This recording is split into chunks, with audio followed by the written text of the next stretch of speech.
Sejam bem-vindos ao seu mais novo canal de notícias do Flamengo.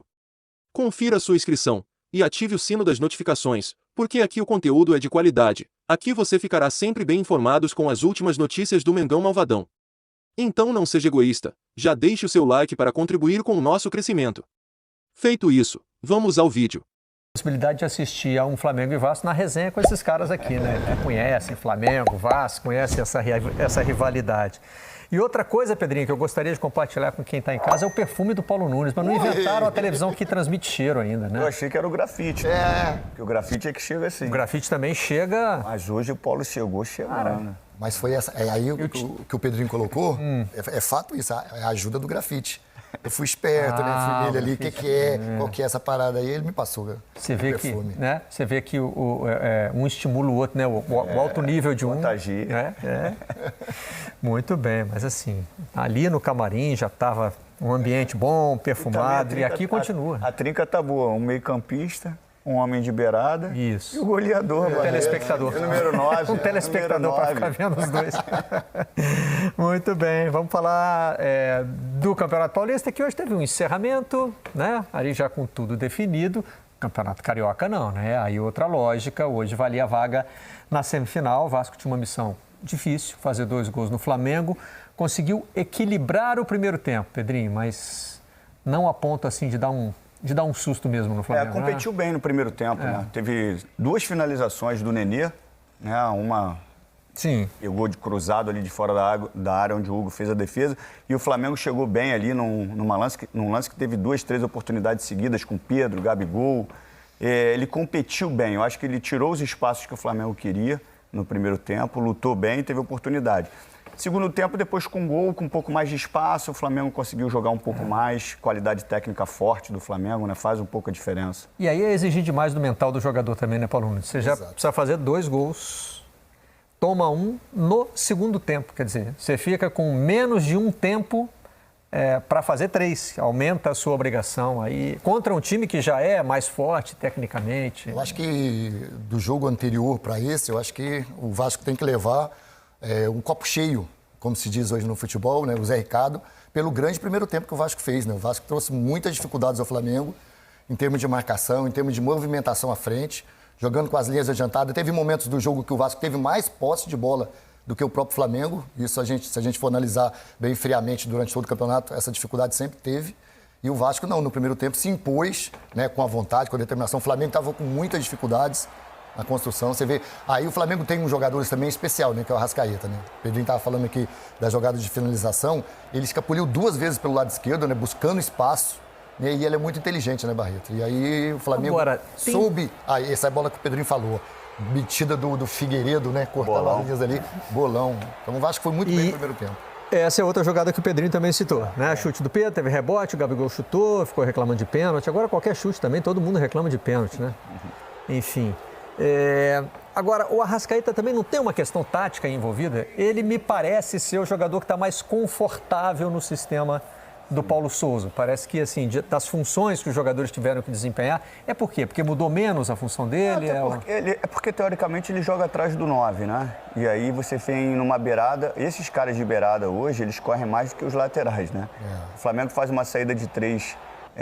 hoje fez uma saída de 3 com o Felipe Luiz, soltando pelo lado direito o Rodinei e pelo lado esquerdo o Lázaro. Mas quando ele desce a marcação, quando o Vasco joga dentro do seu campo, ele vem para uma linha de 4 normal, quem faz aí, o outro lado é o Rodinei por trás, Felipe Luiz se transforma em lateral e o Lázaro e o Gabigol fizeram os homens de beirada hoje, né? Então a Arrasca fica mais quase que na linha do Pedro ali no centro do campo, que a gente vai falar um pouquinho até sobre o posicionamento do Gabigol. Mas em tudo isso aí que você falou, alguém sofre um pouquinho, né? Não? Sofre, eu acho que sofre mais os homens de beirada. Se pega um time que mastiga muito, que maltrata muito o Gabigol hoje parece que sai mais. O Lázaro também, do lado esquerdo. Então, essa função do Gabigol hoje, eu acho que dá para jogar ele e Pedro em algumas circunstâncias.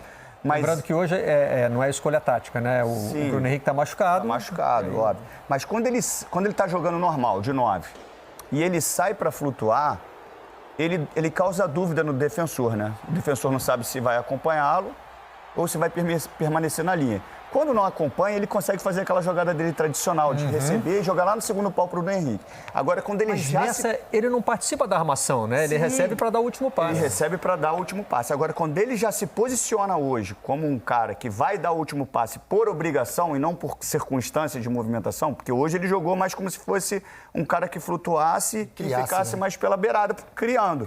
E aí ele já entra num lugar congestionado. Porque uma coisa é eu sair de trás da última linha e apresentar no espaço vazio para construir.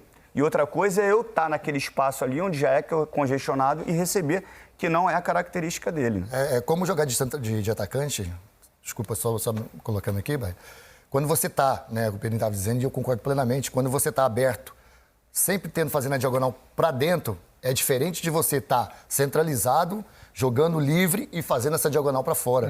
Porque ele busca o espaço, né? Ele gera esse espaço. Para cá, não. Para cá, ele está indo para o meio onde está todo mundo. Então, dificulta o trabalho dele, né? Principalmente porque o Pedro hoje, na minha opinião, não teve uma movimentação também, né, que encaixasse com o Gabriel. Melhorou um pouco no segundo tempo, né? Mas também pelos espaços que o Vasco depois deixou, né? Porque teve que sair, o Vasco não teve outra alternativa, mas eu achei que o Pedro, no primeiro tempo, ficou muito preso lá dentro dos dois zagueiros do Vasco. Não foi um jogo assim de tremenda imposição do Flamengo, foi? Os números, pelo menos, não contam essa história, assim. A gente vai ver uma posse de bola... Daqui a pouco a gente mostra esses números.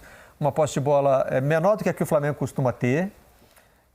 E principalmente no número de finalizações... Chegou um tempo, no primeiro tempo, que o Vasco tinha maior posse de bola. 53, se eu não me engano, a mais...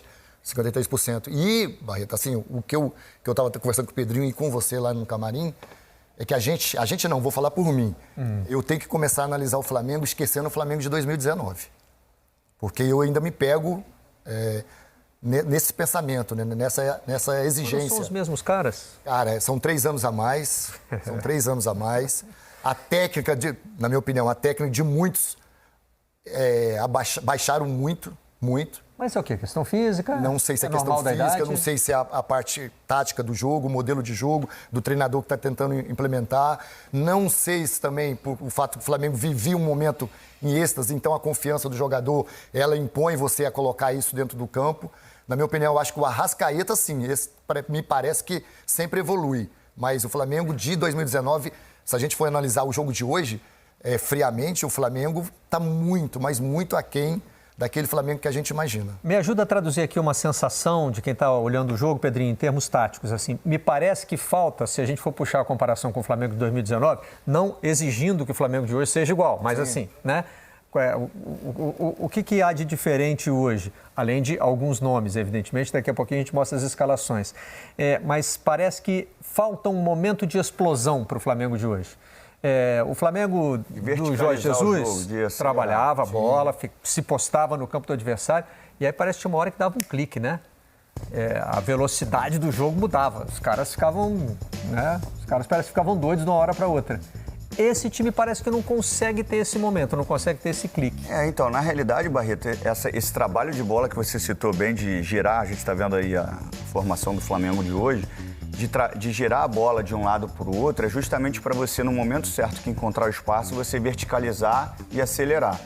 E aí tem algumas observações até em cima disso tudo que a gente está falando. Eu acho que o Flamengo hoje, ele é menos intenso, ele tem menos movimentos organizados, tudo também pelo momento e pelo processo que o Paulo Souza fez, né? Eu acho que assim, ele está mudando muito, obviamente, para observar, e aí você não automatiza os movimentos que são treinados, nem o meu conhecimento com o meu companheiro. A gente pode ter um movimento, eu e o Paulo, treinado, Pedrinho, quando você pegar a bola, o Paulo vai se movimentar para cá. Mas também no jogo vão ter algumas variáveis que pode fazer com que eu tenha uma outra atitude e o Paulo também perceba isso.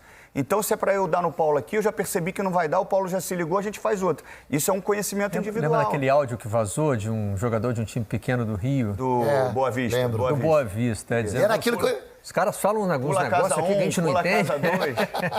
Não dá para marcar eles, não. Então, acho que os movimentos não estão automatizados dos jogadores. E aí fica um time com menos intensidade, né, com menos pressão, como sempre foi, às vezes vulnerável quando perde a bola, que não era. Né, o Flamengo pressionava muito quando perdia a bola.